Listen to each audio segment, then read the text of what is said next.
Magandang umaga, hapon, tanghali pala. Magandang tanghali sa New Zealand. So today is Saturday, June 27, 2026.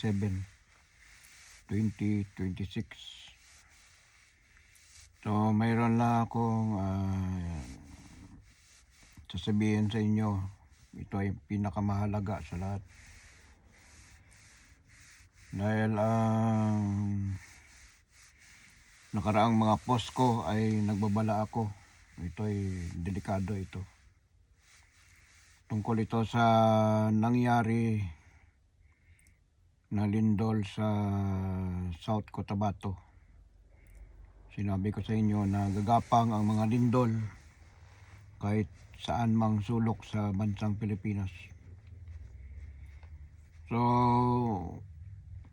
ang Manila Trench ay delikado ito, lalo na dyan sa Pangasinan. Yan ang epicenter ng magaganap na lindol kung sakali na gagalaw ang Manila Trench. So, nagkaroon siya ng sunod-sunod na lindol, 287 earthquake.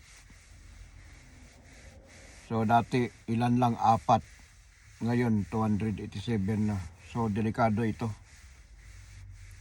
So ang tinitingnan ko lang ngayon na direction ng lindol, kung tatakin niya ang buong baybayin ng Manila Trench, ay delikado ito, magkakaroon ng tsunami talaga. Pero kung ang lindol ay dadaan sa Pangasinan papuntang Baguio, tutumbukin ang West Valley Fault. So hindi natin masigurado kung saan direksyon ng lindol kasi paiba-iba ang takbo. Depende yan sa mga kung gaano kalalim, gaano kalakas ang lindol na tatama sa Manila Trench. So hindi lamang Manila Trench, so alert din ang Philippine Trench kasi gumagalaw na naman ang Surigao at saka Davao Oriental. So ganun din, hindi pa rin nawawala ang mga aftershock at patuloy pa rin ang lindol sa South Cotabato. So ito ay konektado ito sa mga langis sa ilalim ng karagatan. Alam naman natin na ang South Cotabato ay andyan ang pinakamalaking deposito ng crudo sa Liguasan Marsh. Kaya ito ay binubuksan. So dito naman sa Pangasinan, hydrogen. At dito naman sa Philippine Trench, diyan sa Surigao, kaya niyayanig din yan kasi tinutulak ng lindol at binubuksan ng lindol ang mga tuburan ng mga lahat ng mga langis sa ilalim ng karagatan. Nandyan ang pinakamalaking deposito ng deuterium dyan sa Surigao. Kaya kung napapansin natin bakit nauna ang Cotabato, dahil ang Cotabato ay malaking tuburan ng crudo. Dito sa Hulo-Sulo, mga gas. Dito sa Palawan, natural gas. At saka dito sa Spratlys Island at saka sa Baho de Masinloc. Hindi ko lang alam kung natural gas ba yan or gasolina. So binubuksan na ang mga, may tinitingnan din ako na lindol na magaganap dito sa malapit sa may Apolacay. Diyan nakaharap sa Apolacay, diyan sa Sierra Madre. Andyan din ang deposito ng, hindi ko lang alam kung crudo ba ito o gasolina. So maraming mga binigay at para talaga sa atin yan lahat na mga Pilipino, para sa Pilipinas lamang. Kaya ito nangyari, ang lindol sa Venezuela, dahil dyan ang Venezuela ay malaking deposito din ng langis. Kung ito ay magsasara, kung isasara ng lindol o depende lang. At itong Middle East hindi pa nagkalindol na malakas.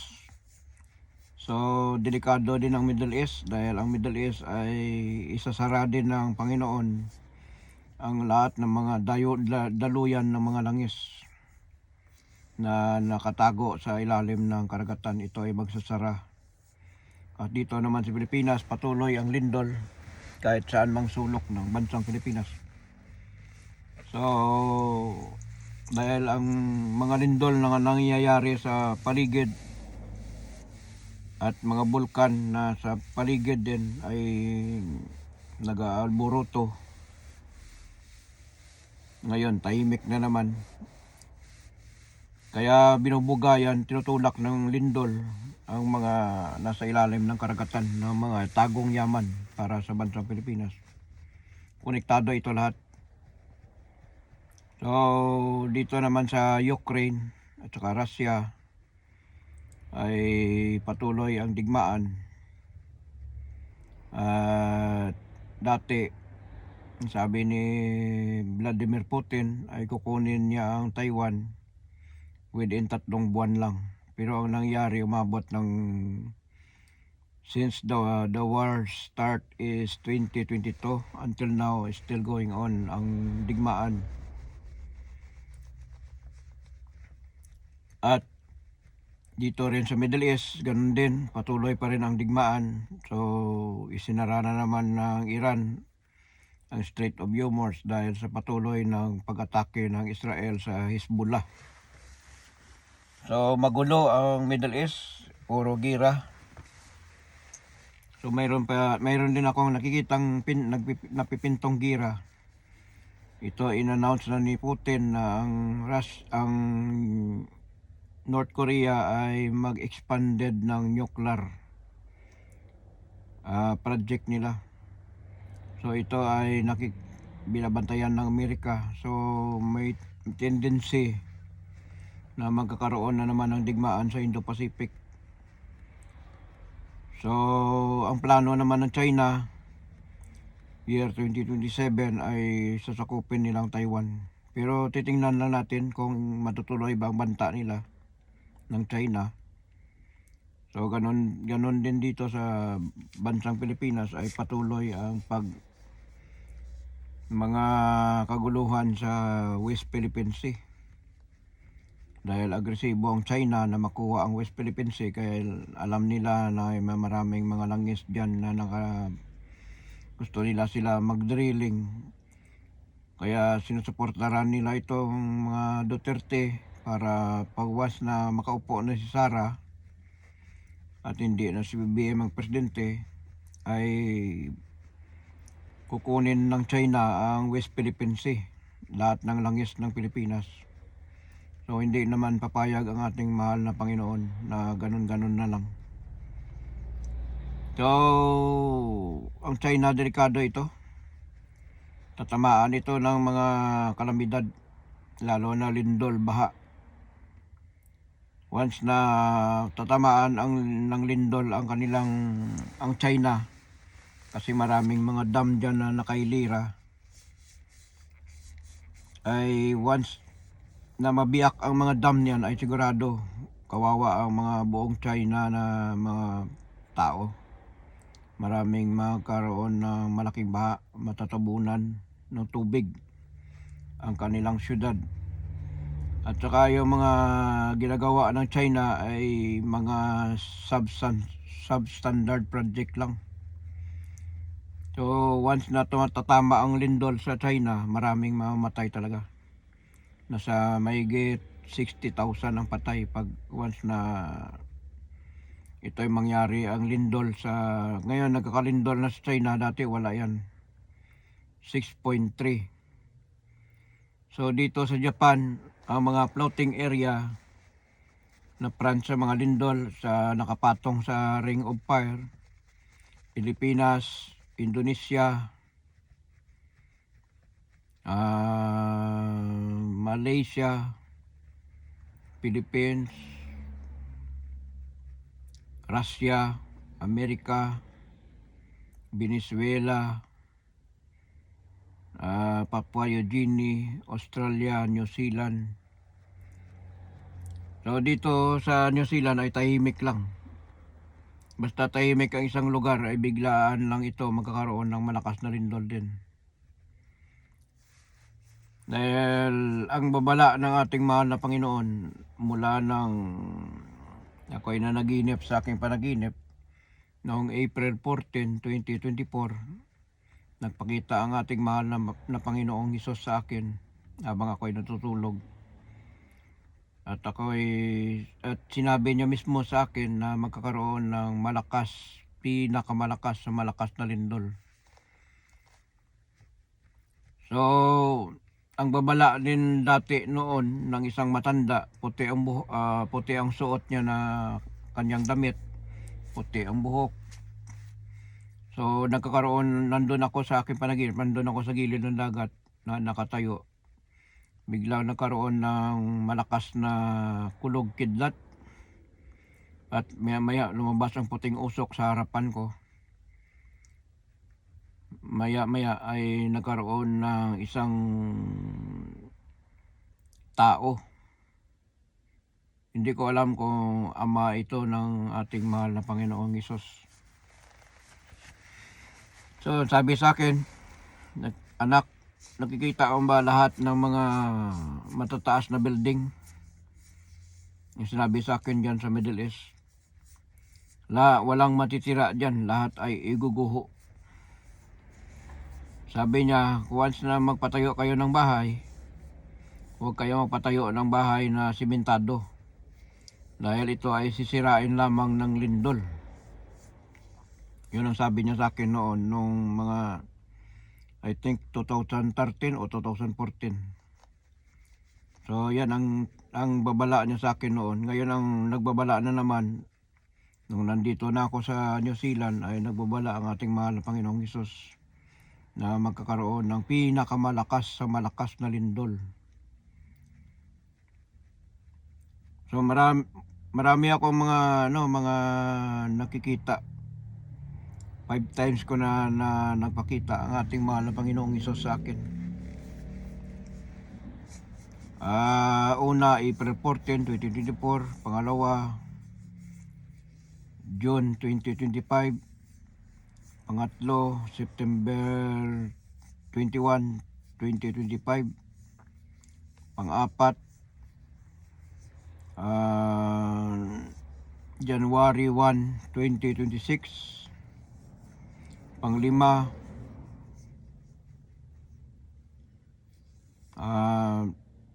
2026 din, pero hindi ko lang matatandaan ang buwan.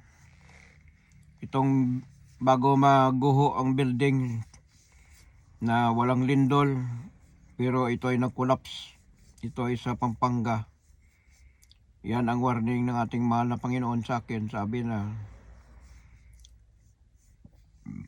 bukas ang simbahan para manalangin sa mahal na Panginoong Hesus. Pero ilan lamang ang tao nakapasok doon sa simbahan. Kasama ko yung anak ko, nagpasok kami sa simbahan. At sa aking paglabas, natanaw ko ang mga sunod-sunod na mga baha. Mayroong mag-collapse na building sa isang syudad. At marami ako nakita ng mga mangyayari. So nag-warning din ako nito. Kaya kung napapansin natin ang mga nangyayaring lindol sa Pilipinas, 6.9 sa Cebu, sa Daan Bantayan, Bugo. So Manay, Davao Oriental, 7.6.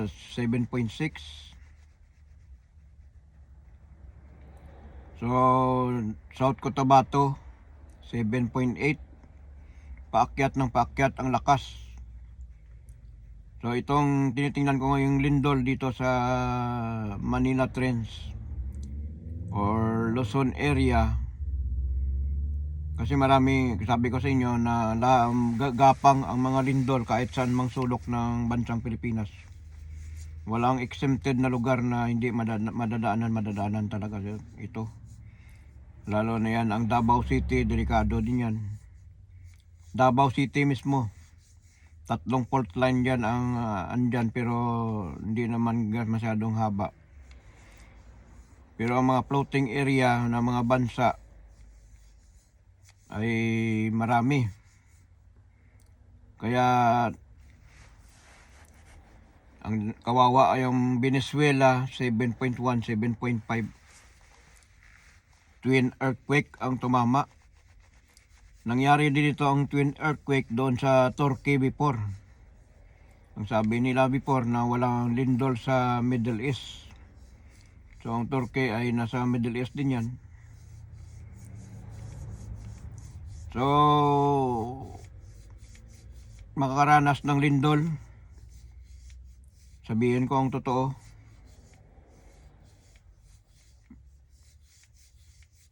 mag-ingat ang China talaga.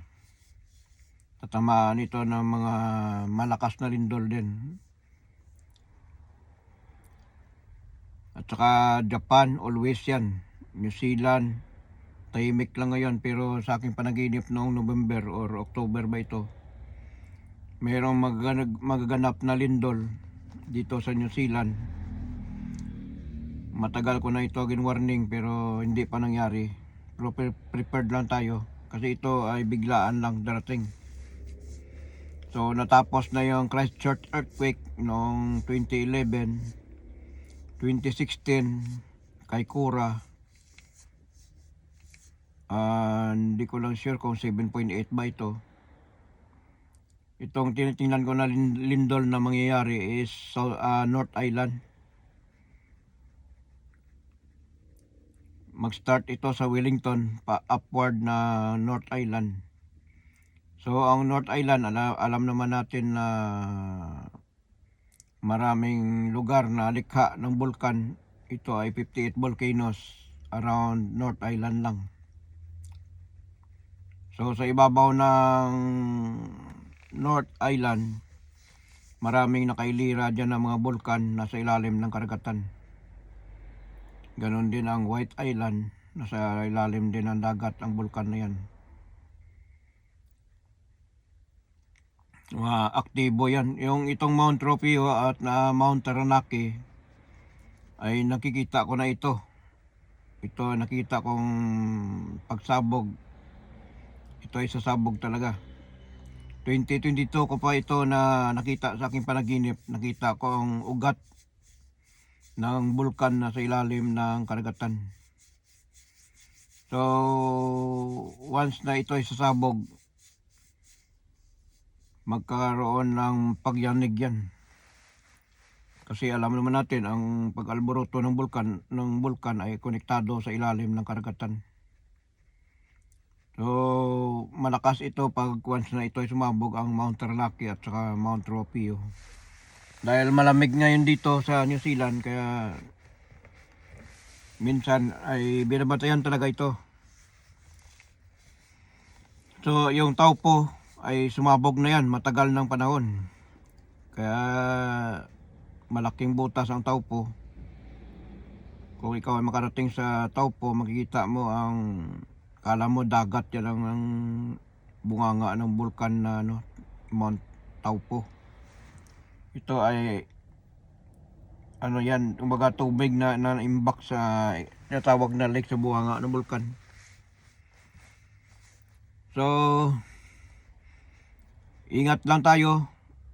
Lagi magdasal, repent in God and believe in God. Lagi ko yan sinasabi sa inyo. Wala akong reliyon para akitin ko kayo maniwala sa akin. Ang sa akin lang, binibigyan ko ng babala ang mga tao. Dapat lahat tayo na mga kapwa Pilipino magkaisa, magmamahalan at magtulungan, magdadamayan para sa ikaunlad ng ating bansa. Huwag nating siraan si BBM. Dahil kung naalala natin na sinisiraan ng mga taga Cebu si PBBM para matapos ng korupsyon ay step down. Marcos resign. Ang nangyari on the next day ay nagkaroon ng lindol sa Cebu 6.9. So ganun din ang may events din sila ni Sarah na sabi niya, kami ay apoy na hindi mamatay, durugin. Sa last na kantang kanyang awit ay durugin, ibig sabihin lindol yan. So nasunog ang Piapi Boulevard. Maraming bahay na natupok. Nag-warning din ako ito sa nabi ko pagkatapos ng Mindanao, Visayas earthquake, susunod ang Mindanao. So after ng aking warning, mga isang linggo ay tumamba ang lindol sa Mindanao mismo, sa Manay, Davao Oriental. Sinundan ito ng lindol paakyat sa Surigao at saka sa Siargao. So malaking lindol din ito tumama kasi gumalaw, unang gumalaw galing sa Manay, Davao papuntang Butuan at Cagayan de Oro ang lindol. Ngayon ito naman ang lindol na nangyari sa South Cotabato, lahat yan binuksan, lahat paakyat ng Gensan, mabot pa nga sa Davao, sa Sulop, kasama ang Sulop din ang Davao. So tinitingnan kong next na lindol ay Davao City talaga. So ingatan din ang mag-ingat din, alert din ang bulkan na Mount Matutum, Mount Apo. Ito ay tahimik lang, bigla lang ito mag-alboruto. Kahit na sabihin natin na binutasan ng bulkan, may singawan para hindi sasabog. Pero bakit ang Kanlaon? Sinasabi nila na binutasan daw yung Kanlaon para hindi sasabog. Kasi hindi pa sasabog, kasi hindi pa kanyang oras. Ano nangyari? Ilang bisis na sumabog ang Kanlaon. So lahat ng aking sinabihan nito noon na hindi naniwala sa akin ay naniwala na sigurado. Dahil nangyari ng sinabi ko. At marami akong mga babala at marami akong mga nakikita sa aking panaginip. Ngayon mayroon ako nakitang panaginip ko last kahapon na maraming Chinese daw na nagbakasyon ay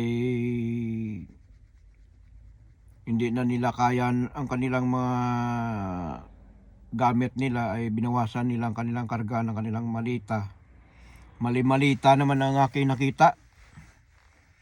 Pero ang laman hindi pera, mga gamit ng mga nag-tourist dito sa New Zealand.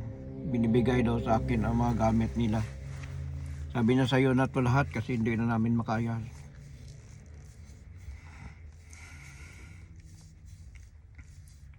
So nakita ko rin ang aking sasakyan na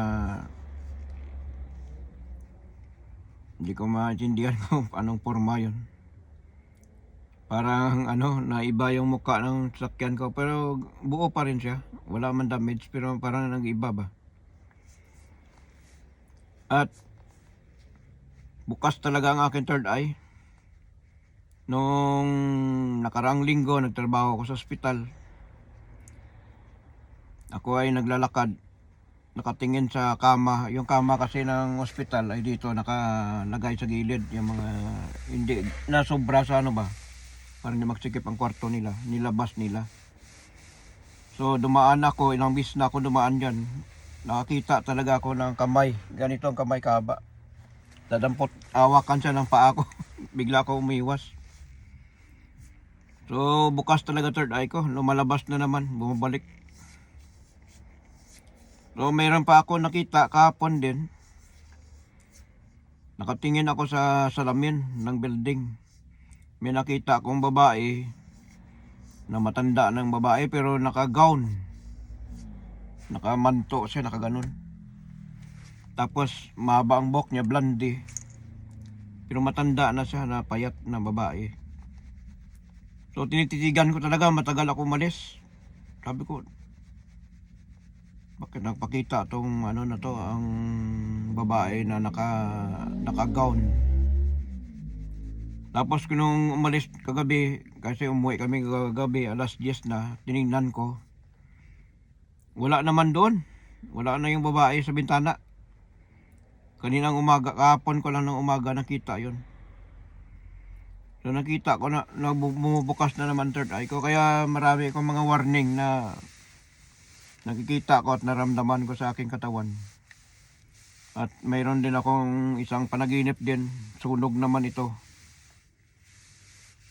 Dahil sa nandun ako sa isang area. Nandun din ang mga pinsan ko. At saka asawa ng pinsan ko. Nagkaroon daw ng sunog doon sa lugar na yan. Tapos buti lang mayroon akong nahawakan na tubig na spray ko lahat ang tubig. Ang mga apoy namatay. So bakit di ko alam kung anong mga lumalabas sa akin. Pero yung mga dati na lumalabas ako sa aking katawan, pupunta ako sa kung saan. So baka iba naman ngayon, hindi na ako lumalabas sa aking katawan. Kontrolado nila ako eh. Yung mga nakikita ko sa mga Panginoon Hesus, hindi ko naman yan ginusto. Sa kadami-dami ng tao sa mundo, bakit magpapakita sa akin? Dati mga patay kinakausap ko. Bata pa lang ako noon, nakakita na ako ng mga engkanto. Hinabol ko nga yan eh. Sinusundan ko saan sila umuwi. So, marami akong mga warning. Mga nangyayari na. Maniwala kayo sa hindi. Pero yan ay lahat ay totoo. Saan kayo nakakita na nasabugan ng 2 kilong pulbura? Wasak ang bahay namin. Giba lahat, isa ang patay. Ako lang nabuhay. Sunog ang mukha ko, 3rd degree burn to. Sunog ang kamay ko, 3rd degree burn. Sunog ang katawan ko, 3rd degree burn. At marami na akong tragedya na mga nangyari sa aking sarili. Lagi ako sa binet ng kamatayan, pero lagi ako naliligtas. So dahil lubos ang aking paniwala at pananalig sa ating pamahal na Panginoong Hesus. At mabait tayong tao, kaya ganun. At ito lang masasabi ko sa inyo. Iwasan natin manira sa kapwa-tao natin. Dahil lahat yan na ginagawa natin ay babalik sa atin. Lalo na yung mga mangkukulam ng mga tao. Bibigyan ng sakit ng tao kung wala namang kasalanan. Ay kasama yan na lilitisin ng lindol. At saka marami pa tayong paghandaan na mangyayari sa buong mundo. Maglalabasan ng mga bagyo, baha, sunog, lindol, volcanic eruption, mga tsunami, mga sakit, giyera, mga hindi pa mararanasan ng tao, mararanasan nila. Dahil itong year na ito ay year of the tears at year of the horse. Kaya ang kabayo ay tumatakbo. Kung saan ihinto ang kabayo, diyan magkakaroon ng lindol. Kaya year of the horse, year of the fire horse. Kaya ingat-ingat na lang tayong lahat. At laging sinasabi ko, lagi tayo magbalik loob na tayo sa mahal na Panginoon. Dahil walang sasantuin ang mga kalikasan ngayon. Ang sino lumapastangan ng mga bansa na nagpapahirap sa kanilang mga mamayan at ganid sa kapangyarihan, yan ang mga bansa na ilulubog o iguguho ng lindol. para matauhan ang mga namamahala dyan at saka namumuno at ang mga tao na nakalimutan na ang ating mahal na Panginoon. Hindi na sila nagsasamba, hindi na sila nagdadasal, at hindi na nila sinusunod ang Ten Commandment of God na ibinigay kay Moises. So mga nangyayaring mga killing, mga bata ginagamit ng satanism para mamaril, katulad ng nangyari sa Tacloban. Mayroon naman tayong kababayan na pinatay ng isang lahi na Indiano ata to, o Itik, kaya tinatawag nila Itik. Pinatay yung kapwa Pilipino na babae sa Saudi Arabia ata ito. Mayroon din na pinagutan ng ulo. Yung nangyaring pinagutan ng ulo pala, nasa Zamboanga pala yun. So nagkasagutan sila at may alitan sila tungkol sa lupa. So mayroong babala na nakuha ni Bam Aquino. Ito daw ay gagamitin ang mga bata para sunugin daw ang mga eskwelahan. So para ilihis daw ang mga impeachment, mga flood control project, kung ano-ano na lang kanilang. Kaya may plano din sila na magrarally sa June 28. So paalala ko lang sa lahat na magrarally sa June 2028 ay damihan yung tao. Once na dumami ng tao, baka tatamaan kayo ng lindol kung saan kayo na nagrarally, nagsisigaw na nanggugulo dyan sa mga rally. Remember, hindi pa nangyari ang the big one sa West Valley Fault. Dahil madadaanan kayo ng lindol. Ang lindol na aking tinitingnan ay mangyayari sa June 28. Kung mangyari man ito, nako. Kaya yung mga dati noong nakaraan na nagrarally sila, ito ay Independence Day, na nagpalabas pa sila ng kabaong, may tao pa doon nakatulog. Tapos mayroong sumisigaw na bata, sana magkalindol na lang. Sabi naman isang babae, sana magkalindol, mamatay na lang ang mga bangag. So ang nangyari, instead sa mga bangag ang tinutukoy nila, napunta sa Mindanao ang lindol. Kaya kung anong hiling nyo sa kalikasan o sa Panginoon, ay ibibigay ng Panginoon yan. Dahil walang pagtatanda ang mga tao, hindi pa rin sumisisi sa mga kasalanan sa kanilang kalooban. May galit at puot pa rin sa kanilang puso, damdamin. Kaya galit sila dahil sa mga flood control. Galit sila dahil mga Duterte Black daw ay iniisa-isa ni PBBM. Galit sila dahil sa korupsyon. Napilit nila pinapahid. Na alam naman natin na ang sabi kung balikan nyo ang sinasabi ni Tatay Digong, even you can give me a 20 years, hindi niya daw maayos ang korupsyon sa bansang Pilipinas. Kaya ang sabi niya, maghanap kayo uli ng Marcos. So ngayon Marcos time na, pero pilit pa rin na sinisiraan at dinadawit dahil sa flood control, na alam mo natin kung kailan ang simula ang flood control na yan. Mga ghost project, sa mga maraming project na tapos pero walang accomplishment. Bayad na ang mga project pero walang flood control. So si PBBM ang nag-inspeksyon ng mga area para malaman kung ano ang tumbong ng taong bayan. Wala talaga natapos na project.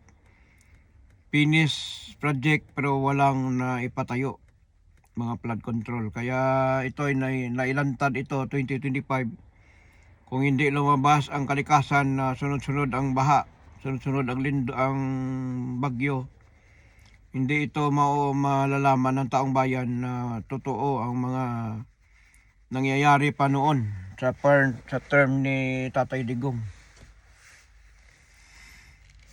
So, pilit nila, kaya ganun ang galit nila. Ito pa, bakit nagagalit ang mga Duterte kay PBM?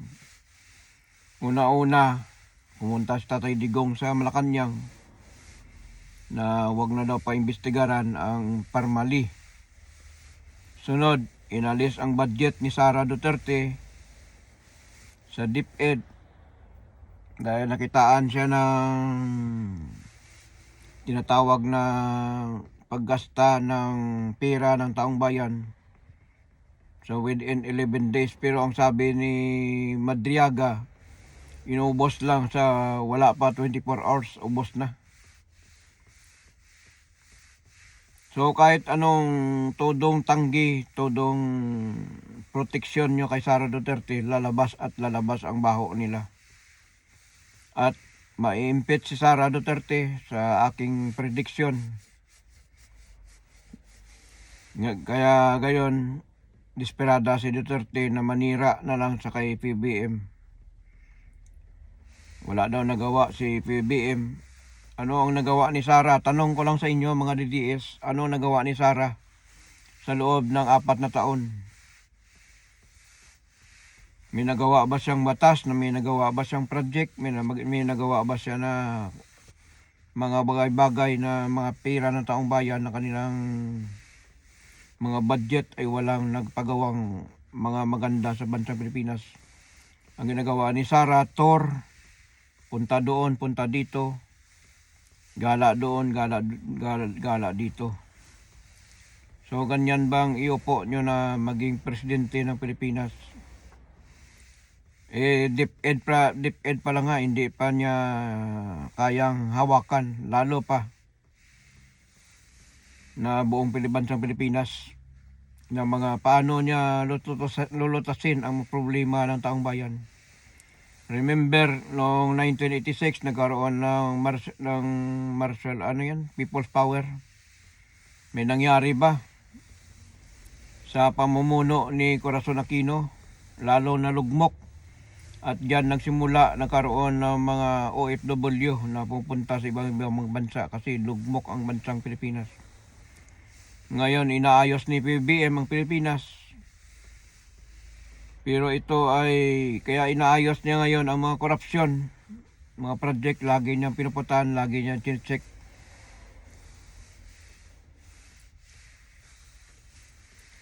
Tanong ko lang, bakit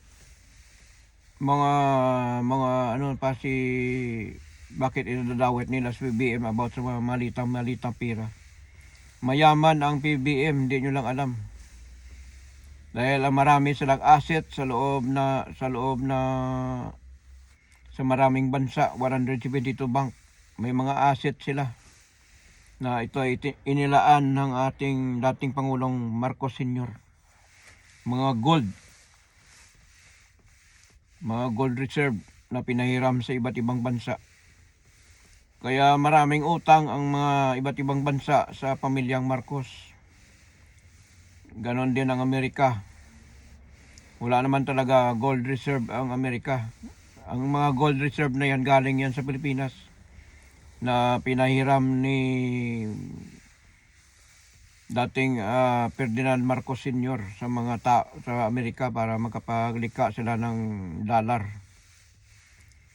So, kaya ganon kamahal ng mga iba't ibang bansa ang ating mga PBBM at ginagalang talaga siya. Dahil maraming natulungan ang kanyang ama sa kanyang nung panahon pa ni Ferdinand Marcos Sr.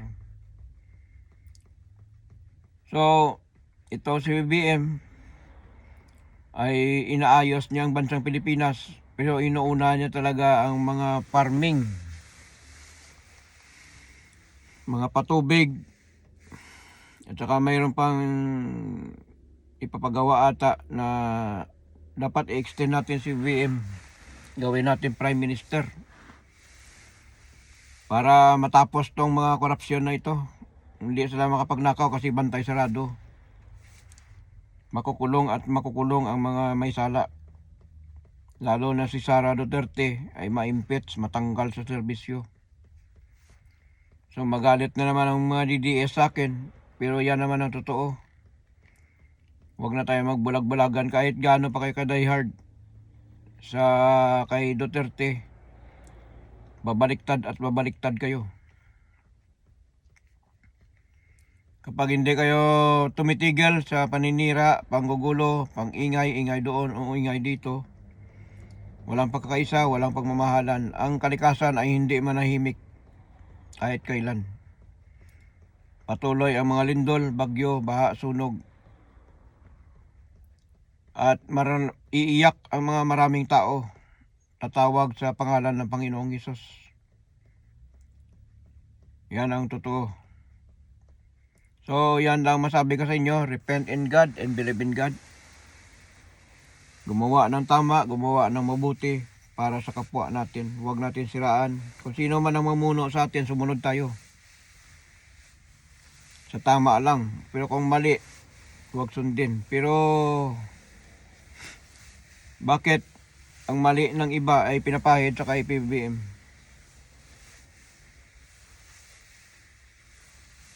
So, takot mabuksan ang BIR tax box ng nasa Senado ngayon. Napilit pinabubuksan ang BIR tax ni Sara Duterte. Takot sila malaman ang laman. Makikita ang mailalantad ang mga tagong yaman na hindi tugma sa kanyang salin. At saka yung mga isiniwalat ni Madriaga, ni Trillanes. Bakit hindi nila kayang kasuhan si Trillanes kung hindi yan totoo? Dahil totoo ang siniwalat ni Trillanes na ang mga Duterte ay tumatanggap ng pera galing sa mga drugs.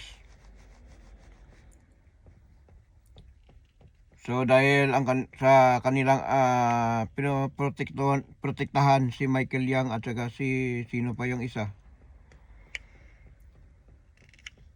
So bala na kayo kung hindi kayo makinig, kung hindi kayo magbabago.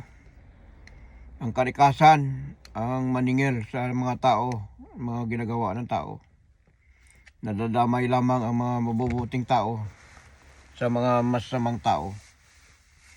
So alert Luzon, yayanigin yan ng malakas na lindol. Kaya prepared tayo. Dahil mangyayari talaga kahit hindi natin ayaw natin sa gusto at hindi natin gusto na magkakaroon ng lindol. Hindi natin mapigilan ang kalikasan dahil kalikasan yan. Ang may-ari ng kalikasan ang ating mahal na Panginoon. Kaya alam ng ating mahal na Panginoong Hesus dahil siya ay bumaba sa bansang Pilipinas noong September 21, 2025. Ako mismo ang nakakita. Kaya patuloy ang restore ng buong bansang Pilipinas. Magbabago ang magbabago ang lahat dahil ang makapagbabago ang kalikasan, maglalabasan ng lindol at saka tsunami. So wala tayong magawa kahit sa ayaw at hindi natin gusto. Dahil ang kalikasan, once na sila na maningil, wala tayong magawa. Kahit 10 ama namin pa o 10 Aba Ginoong Maria pang idadasal natin. Once na ang lindol, ang kalikasan ang maningil sa tao, wala tayong magawa. Maliban lamang kung ikaw ay nagbago, maliban lamang kung ikaw ay nagbalik loob sa ating mahal na Panginoon. Hindi pa huli ang lahat para bumalik at totoong pagbabagong buhay.